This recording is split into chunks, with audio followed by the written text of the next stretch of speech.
नमस्कार दर्शकों, आप सबका हमारे इस प्रोग्राम में हार्दिक स्वागत है।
वो दिन कितने प्यारे थे,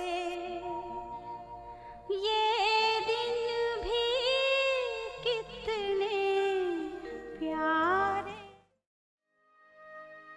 राम राम पाहुणे. राम राम. किती दिवस झाले बाहेरगावला गेले होते का? काय झालं? सहज विचारलं. ते काय आहे, पूजा ठेवायची होती सत्यनारायणाची.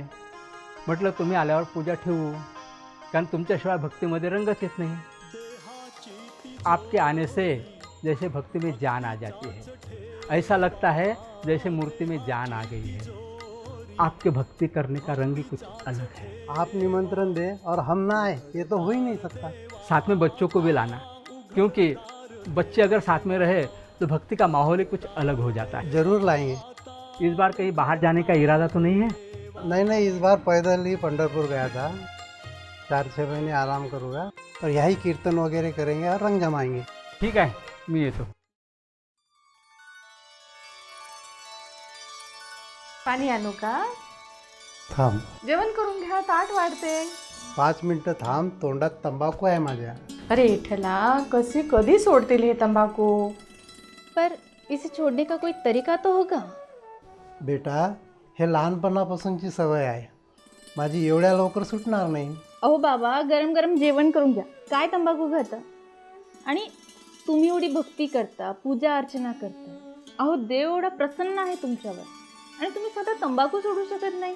तंबाकू खाने से चुस्ती आती है, आदमी चुस्ती से काम करता है. अभी तू बच्ची है, इस बातों में ख्याल मत दे. शंकर भगवान भी तो भांग खाते थे, उनको आदत थी, ऐसी ये मेरी आदत है. पण आमच्या पुस्तकात लिहिलं आहे की तंबाखू खाणं चांगलं नसतं, शरीरासाठी धोकादायक असतं. तंबाकू खाने से काम करने की ऊर्जा आती है. तंबाकू खाने से आदमी चुस्ती से काम करता है. तुझे मज़े की बात बताऊँ का? आज जहाँ कीर्तन करने गया था, वहाँ खाना भी नहीं खिलाया. बहुत भूख लगी है. ठीक है बाबा, आप हाथ पैर धो लो, मैं माँ को बोलती हूँ, वो खाना लगा देगी. आगे चलकर पता नहीं इस दुनिया का क्या हाल होगा. आपका बचपन कैसा रहा? मतलब आध्यात्मिक, धार्मिक, किस प्रकार का? हम बहुत धार्मिक और आध्यात्मिक परिवार में जन्म हुआ. हमारे पिताजी बड़े नियम संयम के पक्के थे और हमें भी उन्होंने हर एक बात नियम से करना सिखाई थी। हम रोज़ स्कूल में तो जाते थे, लेकिन परमात्मा को भी बंधन के बिना हम कहीं पर भी नहीं जाते थे। आपने बचपन में किसकी भक्ति की? कृष्ण की बहुत भक्ति की।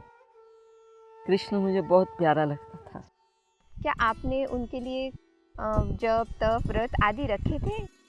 व्रत भी बहुत रखती थी और उनसे मिलने की भी बहुत दिल में आश थी। तो आपका नाम रुक्मिणी है, क्या आपको कभी लगा कि मैं भी कृष्ण की रुक्मिणी बनूं? दिल में मैं जब सुनती थी कि कृष्ण ने रुक्मिणी को भगाया क्योंकि उसके दिल की आश थी, मुझे भी ऐसा लगता था कि कभी मैं भी उस भगवान की इतनी नज़दीक जाऊं और उसका जो प्यार है, उसकी शक्ती है, वो प्राप्त कर सकूं। बऱ्याच दिवसापासून एक प्रश्न येतोय मनात, विचारावंसं वाटतंय. इसमें पूछने की क्या बात? आणि तुला ग परवानगीची काय गरज? मग हे सांग, तुला मोठं होऊन काय बनायचंय? अजून मी ठरवलं नाही, पण असं वाटते की मोठं होऊन समाजसेवा करावी.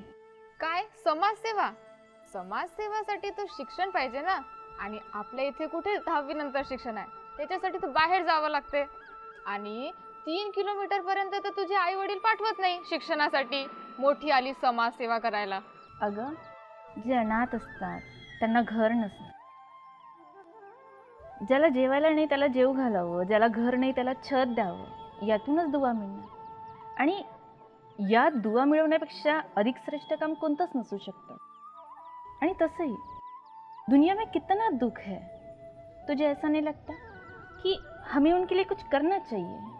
हाँ, लगता तो है, पर माँ बाप कहते हैं इतना पढ़ लिख के क्या करेगी, दूसरे के घर तो जाना है, नाम लिखना आ गया उतना ही काफ़ी है. ते तू खरं म्हणतेस, मुझे भी ऐसा ही बोल, पर मैं शादी वादी नहीं करूँगी. मुझे कहीं फंसना नहीं है. मुझे तो कुछ विशेष कार्य करना है. विशेष? इस गांव में क्या विशेष करेगी? आई बड़ी समाज सेवा वाली, 3 किलोमीटर तक तो भेजती नहीं है शिक्षण के लिए, समाज सेवा करेगी. देखना एक दिन तेरी भी.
देखते हैं आखिर दीदी जी के जीवन में आगे हुआ क्या?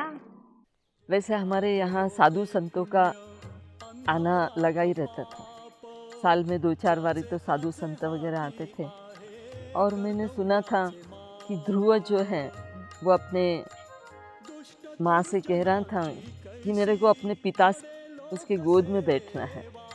तो उसकी माँ ने कहा कि बेटा, तेरा जो पिता है वो तो तेरे को गोद में बैठने के लिए इनकार कर रहा है, लेकिन तू ध्यान में रख, एक और उससे भी बड़ा पिता होता है। तो ये कहानी सुनकर मुझे लगता था कि ये मेरे लौकिक माँ बाप तो है, लेकिन मुझे उस माँ बाप को प्राप्त करना है जो मेरे को सदैव अपने पास रखे, ऐसे दिल में आश थी। मुझे सदैव ऐसा लगता था कि मुझे आम लोग जिस रास्ते से जा रहे उससे हटकर कुछ मेरे जीवन में ऐसे सेवा करना है। सेवा करने के लक्ष्य से ही मुझे अपने पूरे जीवन को सफल करना है, यही आश रहती थी। पढ़ाई कैसी चल रही तेरी? पढ़ाई तो ठीक चल रही है, लेकिन एक घटना हुई मेरे साथ। क्या हुआ? एक बात पूछूं आपसे? पूछो। पिताजी, आपने इतनी भक्ति की, आपने इतनी गुरुओं के पैर पड़े, क्या आपको भगवान मिला? नहीं मिला। पर मुझे मिला, और सिर्फ मिला नहीं बल्कि मैं उसको देखकर भी आया और मिलकर भी आया। तू दिन में सपने तो नहीं देख रहा? हमने बचपने से भक्ति की और हमें भगवान नहीं मिला, तुझे भगवान मिल गए। मुझे भी कहाँ पता था कि मुझे भगवान मिलेगा। मैं तो पढ़ाई पढ़ रहा था, फिर 7 दिन का कोर्स किया और मुझे ज्ञान पूरा स्पष्ट समझ में आ गया। तुला साक्षात्कार झाला का काय? मला साक्षात्कार नाही झाला, मला साक्षात भेटला। काय होणार, काही खरं नाही तुझं। नागपूरला गेला आणि खराब होऊन आला। कौन सा भगवान का संग मिला तुझे? इतना त्याग तपस्या करना पड़ता है। हमने बचपने से किए, हमें भगवान नहीं मिला। सन्यासी बनने का सोच रहा है क्या? कल को तू सन्यासी नहीं बना तो हमारा नाक काट देगा। नहीं पिताजी, ऐसा कुछ नहीं होगा। जिसका साथी है भगवान, उसे क्या रोकेगा आंधी और तूफान। अभी तू थक के आया, जा आराम कर, बाद में बात करेंगे। खरं सांगतो, मला देव पावला, खरोखर परमेश्वर भेटला। अरे तुला जर परमेश्वर भेटला असता तू असा असता का? तुझ्यात कितीतरी परिवर्तन झालं असतं। वो लोग कितने त्यागी तपस्वी होते हैं। और वो भगवे कपड़े किधर है? भगवान मिल गया माना बहुत बड़ा व्यक्ति होना चाहिए। भगवान मिलना कोई साधारण बात नहीं है, जितनी साधारणता से तू बता रहा है। और नागपुर में पढ़ते पढ़ते क्या भगवान मिल गया? इतना सस्ता है भगवान? संतरा खरीदने गया था क्या? तेरे को मैं ऐसे नहीं समझा सकता। मेरा तो मन करता है सारे परिवार को वहाँ लेकर जाऊँ। देखना, एक दिन तुझे भी लेके जाऊँगा भगवान से मिलाने। हाँ, देखेंगे। ये रिधि जी के जीवन के उस समय की बात है जब आत्म प्रकाश भाई को प्रजापिता ब्रह्मा कुमारी ईश्वरीय विश्वविद्यालय का ज्ञान मिल गया था और घर आके उन्होंने सबको बताया। तो नॉर्मली सबके विचार तो यही चलेंगे, घर का बेटा पढ़ने नागपुर गया और वापस आकर कह रहा है मुझे भगवान मिल गया। ये तो बात सबको हजम होने वाली नहीं थी, क्योंकि इतनी आसानी से भगवान मिल गया। हमारे अंदर जो भगवान के लिए परिकल्पना है वो बहुत बड़ी है, और अगर वो इतनी आसानी से प्राप्त हो जाए तो ये बात समाने की दिक्कत होती है। तो इसलिए जब आत्म प्रकाश भाई ने कहा तो कोई मानने के लिए तैयार नहीं था। हम ही कहते हैं कि भगवान क्या ऐसे खाली बैठा है इनके लिए? इसलिए विश्वास नहीं होता, न खुद पर न खुदा पर। जैसे कि गाया भी हुआ है कि भगवान उसी को मिलता है जो उस पर तन मन धन से समर्पित होता है। अब सवाल ये उठता है कि ना तो हमने नौधा भक्ति की और ना कोई ऐसा पुरुषार्थ किया जिससे हमें भगवान की प्राप्ति हो, फिर भी बड़ी ही सरल रीति से घर बैठे आकर हमें वो क्यों मिला? ये सवाल तो हम में से कईयों का होगा ना। तो इस पर भगवान का क्या जवाब होगा? आइए जानते हैं दीदी जी की आगे की कहानी। धूपकाले के अंदर ही मेरा लौकिक भाई घर पे आया और उसने बताया कि हमको इस विद्यालय के अंदर, प्रजापिता ब्रह्मा कुमारी ईश्वरी विश्वविद्यालय के अंदर मुझे भगवान को प्राप्त की। मैंने उनसे पूछा कि आपको जब भगवान मिल गया है तो ये आपका साधारण रूप कैसा? क्योंकि ऐसी अपनी एक दिल में इमेज थी कि जिसको भगवान मिल गया वो बहुत तपस्वी, इस दुनिया से न्यारा और प्यारा बनता है। लेकिन ये तो आम लोगों के जैसा ही चल रहा था, खा रहा था, पी रहा था, काम कर रहा था। ऐसा लगता था कि इनको भगवान मिला तो इसमें और हमारे क्या फ़र्क है। हमने उनको पूछा भी कि भाई भगवान मिल गया, ये हमें यकीन नहीं होता है। उसने कहा लेकिन बड़े विश्वास के साथ कि मुझे भगवान तो मिला है।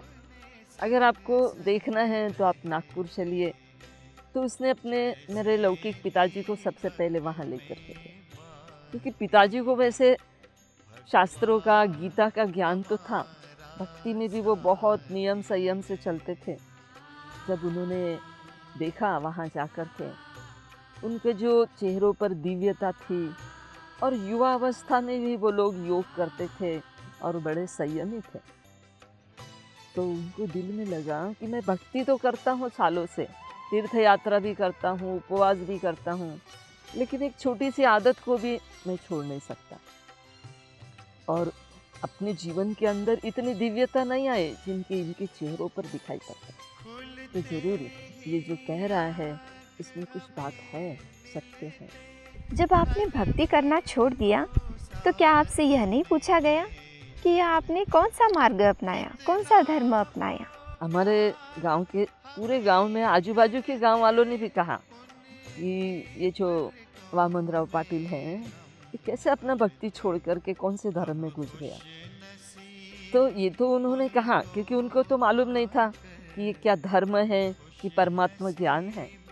उन्होंने तो बोलते रहे वो, लेकिन मेरे पिताजी को जो अनुभव था, जो पहचान थी, उसकी वजह से वो अड़िग रहे।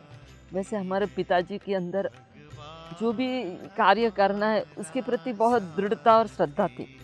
वो पहले ऐसे ही अपनाते नहीं थे, लेकिन जो अपनाया है उसको पूरी रीति उसको करना ही है, इसकी उनको दृढ़ता थी। हमारे जो पिताजी थे गांव के अंदर थोड़ा सा फेमस थे, बड़ी जिम्मेवारी से वो जो है कीर्तन, प्रवचन, भजन रोज का व्रत करते थे।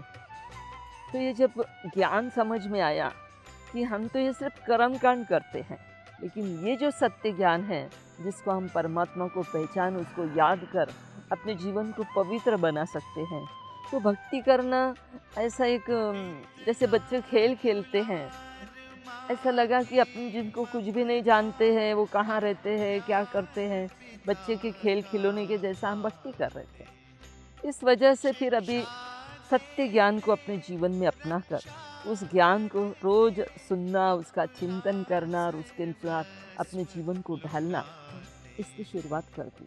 पिताजी, मैं रुक्मणी को अपने साथ नागपुर लेकर जाना चाहता हूँ। मेरी इच्छा है उसे ब्रह्मा कुमारी बनाऊँ। अगर आप छुट्टी दे तो। ये पेपर सब आने वाले हैं। भगवान का बनना आसान नहीं है, सामना तो अपने को ही करना है।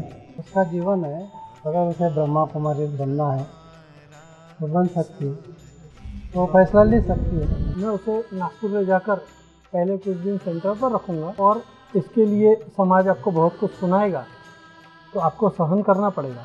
वो मेरी बेटी है, वो लाडली है, उसको एक भी हाथ नहीं आने दूंगा। जो सहन करना है वो मैं ही करूँगा, उसे पता भी नहीं पड़ने दूंगा। बस वो आदर्श बीके बन गई तो मैं गंगा स्नान करूँगा। मेरे लिए इससे बड़ी बात कोई हो नहीं सकती। मैं अपने बेटी का कन्यादान उस परमपिता परमात्मा से कर रहा हूँ। पिताजी, आपसे मुझे यही उम्मीद थी। तुम्ही मला परवानगी दिल्याबद्दल मी तुमचा आभारी आहे। क्या बात है, पिताजी ने भक्ति छोड़ दी, आजकल पूजा पाठ करते हुए भी दिखाई नहीं देते। बुरा ना मानो तो एक बात कहूँ, मेरे पिताजी तेरे घर आने से मुझे मना कर रहे हैं। उन्होंने सीधा कह दिया है कि खबरदार अगर रुक्मिणी से मिली तो। आजकल गांव में भी बड़ी चर्चा हो रही है कि तुमने कोई दूसरा ही धर्म अपना लिया है, ना टीका लगाते हो, ना भक्ति करते हो, और आरती करना भी छोड़ दिया है। भक्ति छोड़ी इसका मतलब ये नहीं है कि भगवान को छोड़ दी, बस उनको भगवान का सत्य परिचय मिला है तो कर्मकांड करना छोड़ दिया। भक्ति का फल ज्ञान मिलता है, ऐसे पिताजी बोल रहे थे। अब पिताजी झूठ तो नहीं बोलेंगे ना, पर आतम दादा मुझे बोल रहा था कि वो भी मुझे भगवान से मिलाने के लिए लेकर जा रहा है नागपुर। शायद ये हमारी आखिरी मुलाकात हो। क्यों? तू मेरे घर आ सकती है, मैं तेरे घर आ सकती हूँ, पर हम कैसे मिलेंगे फिर? ऐसे मत, हम दोस्त थे, दोस्त है और दोस्त रहेंगे। मेरे धर्म छोड़ने या न छोड़ने का सवाल ही नहीं उठता। और फिर भी पिताजी जो कहेंगे वो मैं करूँगी। मेरे पिताजी ने जब इस ज्ञान को प्राप्त किया तो उन्होंने दिल से स्वीकृति दी, और हम तो अपने जो गांव से उस नागपुर में आ गए।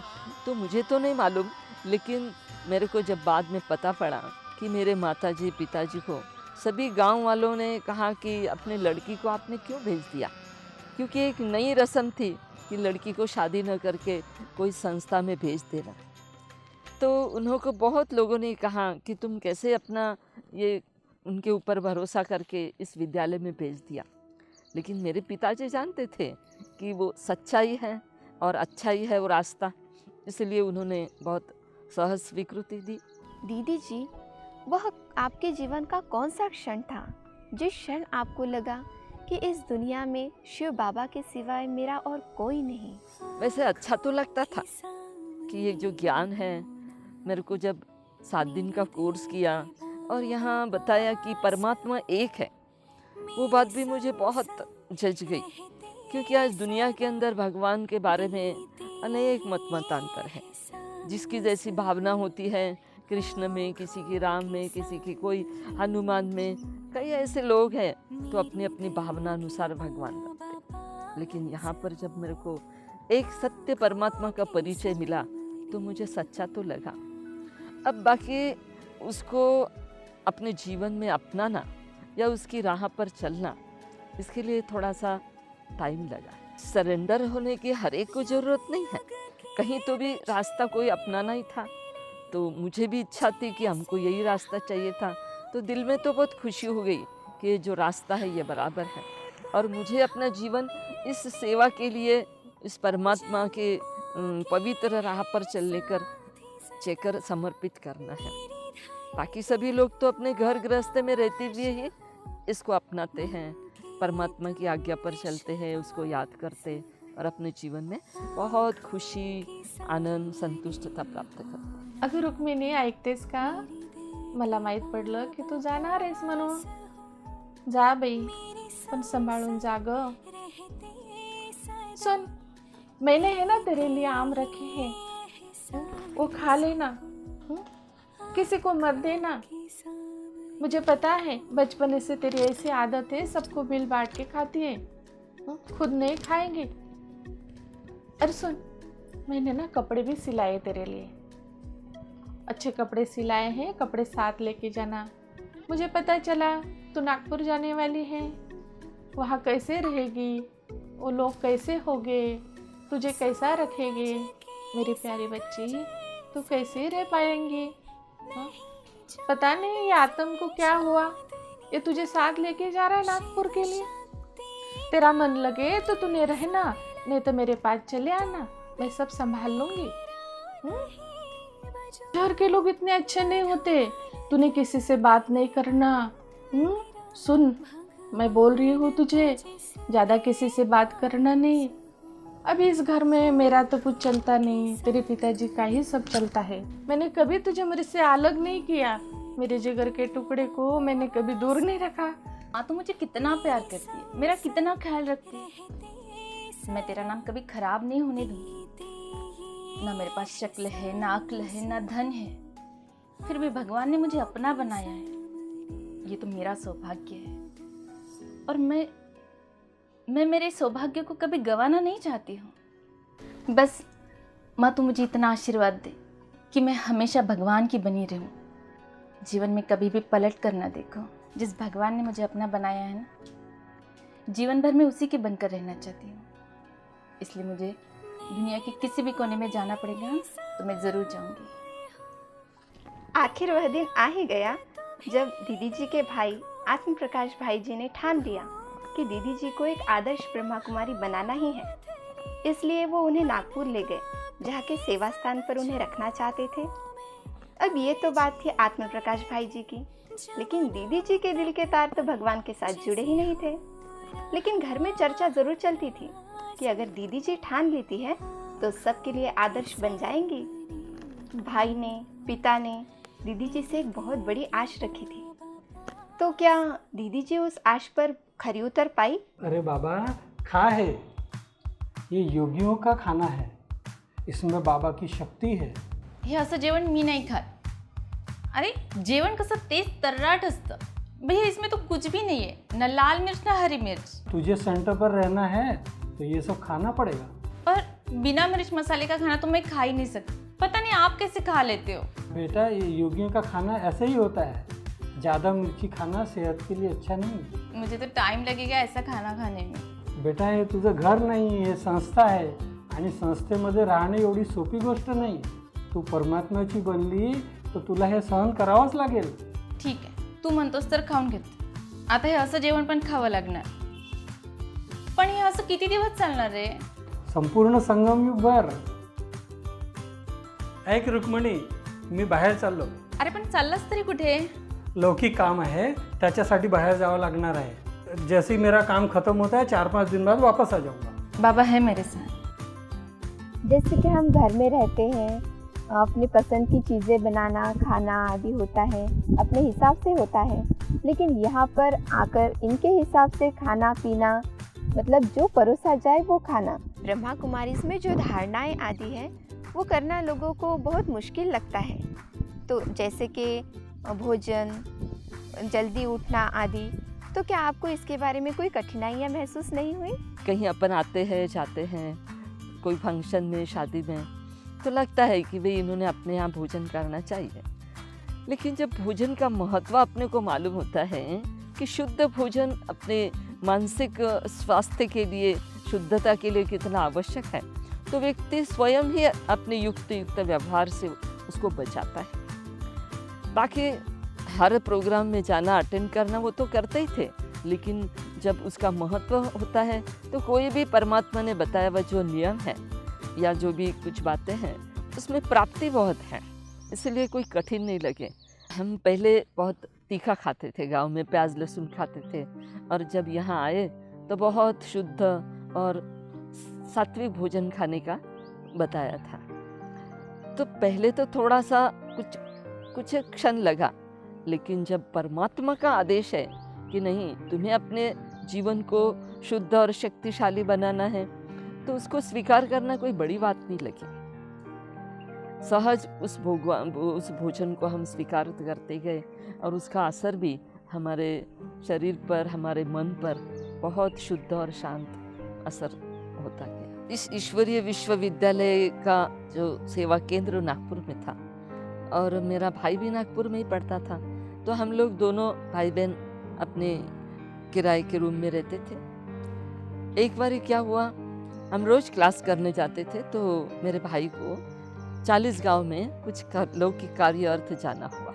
दिन में मुझे दोपहर में ऐसा सोच चला, तो ये लौकिक परिवार तो था, लेकिन हर एक का रास्ता जीवन में अपना अपना होता है, हर एक को अपने रास्ते से जाना पड़ता है. तो मेरा थोड़ा अंतर्मन कह रहा था कि जब तुमको रास्ता मालूम हो गया, सच्चा पिता जब तेरे को मिल गया, तो क्या सोच रही. तो उस समय मेरे अंतर्मन से सद्विवेक ने ये कहा कि तू देर मत कर, अब जब तेरे को परमात्मा पिता मिल गया है तो उसका बनकर उसकी सेवा में लग जा.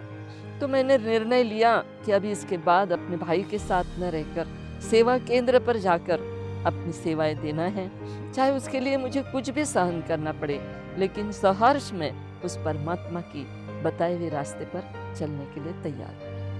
हे भगवान, तूने मुझे अपना बनाया, इतना अच्छा परिवार दिया, भाई दिया, बहन दी, माता पिता दिए, पर देख ले आज मेरे पास कोई भी नहीं है. भाई होकर भी मेरे पास नहीं है, बहन होकर भी मेरे पास नहीं है, माता पिता होकर भी मेरे पास नहीं है, दोस्त होकर भी मेरे पास नहीं है. हर कोई होने के बाद भी दुनिया में मैं सबसे अकेली हूँ. आज मुझे महसूस हो रहा है कि मैं खामखा उनके लिए सोचती हूँ. एक बात तो सही है कि हम दुनिया में अकेले आए थे और अकेले जाएंगे. इस सारे दुनिया में तुम्हारे सिवाय मेरा कोई भी नहीं है. मेरा ये सारा जीवन मैं तुम्हारे हवाले करती हूँ. तुम जो खिलाओगे, जो पहनाओगे, जहाँ बिठाओगे, जहाँ रखोगे, जो भी करवाएंगे, वैसे ही अपना सारा जीवन हर्षितता से व्यतीत करूँगी. बस मुझे खुशी है, आप मिले, सब कुछ मिल गया. अब मुझे किसी भी चीज़ की ज़रूरत नहीं, किसी भी नहीं. देखो बहन जी, मेरा घर आप सत्संग के लिए यूज़ कर रहे हो, मुझे कोई दिक्कत नहीं है, लेकिन सच बात बताओ आपको, दुनिया में पैसा ही भगवान है. वैसे तो आपके घर में कोई भाई रहता नहीं, जो किराया देवी, पैसा अगर आप निकलवाना हो तो कैसे करें. जो बहनें मेरे घर में रह रही है उनसे मैं कैसे कैसे निकलोगे, कि बेइज्जती कैसे करूँ। ये लोग बोलेंगे तुमने रखा था तुम ही निपटो। देखिए भाई साहब, जो सारे विश्व को संभालता है वो हमें नहीं संभाल सकता। अगर हम उसका घर संभालते तो वो हमें भी संभालेंगे। आप पैसे की चिंता मत कीजिए, हम आपका किराया ज़रूर दे देंगे। अगर बहन जी आप दे ना पाए तो हमारा तो परिवार है, बच्चे हैं, हमारे बच्चों की तो इच्छाएं पूरी करनी होती है, इसलिए हमें आप माफ़ कर दो और दूसरा ठिकाना दे। दीदी, बहुत दिन से मेरे मन में एक बात चल रही है, अगर आप बुरा न माने तो पूछूं? आप न धूप देखते हो, न छाव देखते हो, बरसात देखते हो, न तूफान देखते हो। आप तो सदा भगवान की सेवा में लगे रहते हो। आपने अपना सारा जीवन भगवान को दे दिया है, तो क्या भगवान आपकी देखभाल नहीं करेगा? देखो भैया, जब आपने अपनी गृहस्थी शुरू की थी तब क्या सारी चीज़ें थी आपके पास? नहीं, तिनका एक एक चीज़ इकट्ठा करके आपने अपना घर बनाया। वैसे ही जब हम भगवान के घर आते हैं, भगवान हमें अपना बनाता है ना, तब हम तिनका एक एक चीज़ इकट्ठा करके ये भगवान का बगीचा, ये उसकी फुलवारी बनाते हैं। और एक बार ये फुलवारी बन गई, उसके बाद हमें मेहनत नहीं करनी पड़ती, भगवान सब कुछ हमारे नाम बिल कर देता है। जैसे भगवान कहता है, तुम जितना सहन करोगी ना उतना शहंशाह बन जाओगे। कांटों के साथ साथ, फूलों के साथ साथ कांटे भी आते हैं। भगवान कहते हैं कि तेरे फूलों से भी प्यार तो तेरे कांटों से भी। जब राह में कांटे आते हैं ना, तो हम उसके नाम कर देते हैं। ये कांटे ही हमें भगवान के करीब लेकर जाते हैं, और जब फूल आते हैं तो हम उनसे अर्पित कर देते हैं। इसलिए हमें उनके कांटों से भी और उनके फूलों से, दोनों से प्यार करना पड़ता है। ऐसे करते करते एक दिन ऐसा आया कि भगवान की इन छोटी मोटी परीक्षाओं में दीदी जी पास विद ऑनर हो गई, और अकोला कीर्ति नगर में एक सेंटर भगवान ने खुलवा ही दिया। लेकिन अब उनकी असली परीक्षा शुरू हुई, क्योंकि अब तक तो अपने घर में दीदी जी स्वतंत्र थी, जैसा चाहे उठती बैठती खाती पीती, जो खाना पीना हो माँ से कहा और मिल गया। परंतु अब बारी थी राजयोग द्वारा स्वयं को बदलने की, स्वयं के संस्कारों को बदलने की, अपने आप को श्रीमत पर चलाने की। परंतु यह भी तो एक चैलेंज था ना, जो कि उन्होंने स्वीकार किया। इस राह पर चलते हुए सबसे पहले अपने लाइफस्टाइल को चेंज करना पड़ता है, अपने संस्कारों को, अपनी इच्छाओं को समर्पित करना पड़ता है। उन्होंने न सिर्फ अपना जीवन समर्पित किया, बल्कि अपनी इच्छाओं को भी परमात्मा को अर्पित किया, जिसे हम कहते हैं संपूर्ण त्याग। और इस संपूर्ण त्याग से ही उन्हें ईश्वर प्राप्त हुआ है। तो सेवा तो करने के लिए हम लोग आए कि जब भगवान ने हमको निमित्त बनाया है तो इस शहर में आकर के हमें सेवा करना है। तो पहले तो सेवा के लिए मकान चाहिए जहाँ पर अपन रह कर के सेवा कर सके। तो अब ये दो ही बहनें, ज़्यादा लोग भी नहीं थे। इतनी छोटी सी उम्र में सेंटर खोलना, ये तो बहुत बड़ी जिम्मेवारी रही होंगी ना। तो आपने इसमें क्या अनुभव किया, क्या आपको समस्या आई? अगर हमें एक घर भी बनाना हो तो कितनी छोटी छोटी चीज़ों के साथ सब कुछ जोड़ना पड़ता है। यह तो आपको एक ईश्वरीय परिवार जमाना था, तो कैसे आपने इस परिवार को रचा, कैसे आपने भगवान के घर को बनाया? जब हम मकान देखने के लिए गए तो लोग तो कह रहे थे कि ठीक है भाई, आप लोग तपस्वी त्यागी बहने हैं और आपका कार्य भी बहुत अच्छा है। तो वो मकान देने के लिए तैयार थे, लेकिन वो कह रहे थे कि आपके पास दूसरा तो कोई सोर्स नहीं है और आपका कोई जिम्मेवार कौन है जो दिखता नहीं है, तो किराया कौन देगा हमारे घर का। तो हमने सोचा कि भाई आप जिसका कार्य है उसको तो जानते नहीं हैं, लेकिन हमने अपने जीवन को सेवा में लगाया है और परमात्मा जो है वो हमारा जिम्मेवार है। लेकिन परमात्मा को तो वो जानते नहीं थे, इसलिए वो थोड़ा सा हिचकाते थे कि इनको मकान कैसे दे, किसके भरोसे दे। तो हम तो कह रहे थे कि सबसे पहले हम आपका किराया देंगे, बाकी आप चिंता मत कीजिए, हम अपना वैसे चला लेंगे। योग सिखाना आवश्यक था और लोग भी ज़्यादा नहीं थे, तो हम खुद ही कभी पैदल चलकर, कभी बैलगाड़ी में, कभी बस में जा कर के ये सेवाएं करने के हेतु अपने साथ स्पीकर, एम्पलीफायर लेकर के, चित्र लेकर के हम गांव-गांव में जाते थे। वहाँ पर वो लोग हमारे को देख कर के कि इतने छोटी उम्र में आप लोग आए, कैसा आपने ईश्वरीय सेवा में जीवन दिया, उनको बड़ा ही अचरज लगता था। जन जन तक ये संदेश हमें देना है कि परमात्मा पिता आया है हम सबको पवित्र बनाने, योगी बनाने। तो हमने अकोला तथा अकोला के तहसीलों में, गांव में जाकर के शुरू में ये सेवा की, और जैसे जैसे हमने सेवाएं की तो धीरे धीरे लोग इसको अपनाने लगे। कई गीता पाठशालाएं और सेवा केंद्र खुलने लगे। क्या आप ईश्वरीय सेवा करके संतुष्ट हैं? बहुत संतुष्ट हैं। ऐसा लगता है कि अभी अपना थोड़ा सा भी जो टाइम है वो वेस्ट नहीं जाना चाहिए। हम अपने मनसा से, वाणी से, कर्म से, संबंध संपर्क से सब की सेवाएं करते, सबको सुख दे, शांति दे।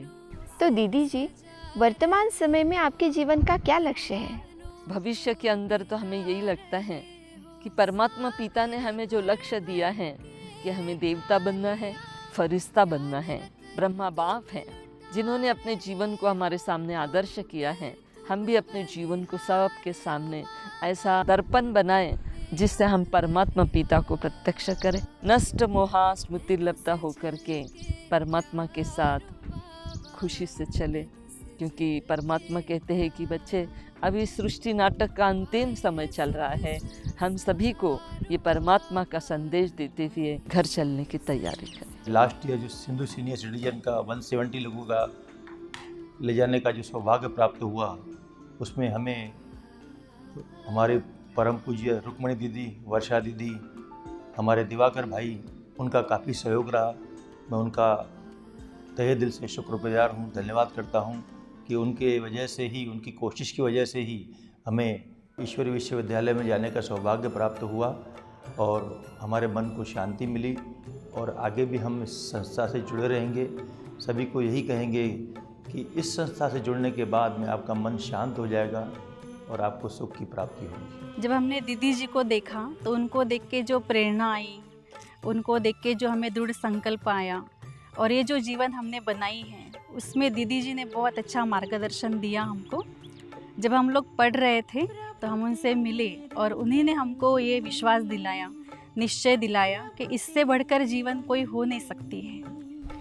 दीदी जी, मान लीजिए अगर आप ब्रह्मा कुमारी ना बनती तो आप जीवन में क्या बनती? मैं किसी संस्था से जुड़ कर के सेवा ही करना चाहती थी, क्योंकि मुझे इस गृहस्थी लाइफ में कोई रुचि नहीं थी। दीदी जी, आपने जो अकोला में लाइट हाउस बनाया है, जिसका ओपनिंग स्वयं भगवान ने किया है, तो क्या इसके पीछे की आप हमें जो शॉर्ट में स्टोरी बता सकती है? काफ़ी दिल में ये था कि हम अपने भाई बहनों की ये ईश्वरीय पालना करने के लिए ऐसी कोई जगह मिले। तो दिल की ऐसी ख्वाहिश परमात्मा से बातें करने लगे कि बाबा आप ही दिलाओ, जैसे भी दिलाना है। तो एक हमारे भाई जी हैं, सागर भाई जी, उनको दिल में लगा कि दीदी की इतनी लगन है कि बड़ा हॉल बनाए अपने भाई बहनों की उन्नति के लिए, सेवा के लिए। तो उन्होंने कहा दीदी अगर आपकी इतनी चाहना है तो हम अपने जो जगह हमारे अंकल ने दी है वो हम ईश्वरीय सेवा में देना चाहते हैं। तो हमें बहुत खुशी हुई कि कैसे परमात्मा ने उस भाई को बुद्धि दे करके अपनी बड़े हॉल के लिए जगह दी। और वो लाइट हाउस ही था जो परमात्मा ने कैसे बनवाया, मुझे थोड़ा सा भी कभी भारीपन नहीं आया, चिंता नहीं हुई कि वो इतना बड़ा भवन कैसे बना। तो मुझे तो लगता है कि मेरे दिल की बात परमात्मा ने सुन करके सब भाई बहनों को निमित्त बना करके वो लाइट हाउस मुझे सेवा के लिए गिफ्ट दिया। तो मुझे ये आश थी कि बाबा आप यहाँ आकर अपने हस्तों से इसका उद्घाटन करें।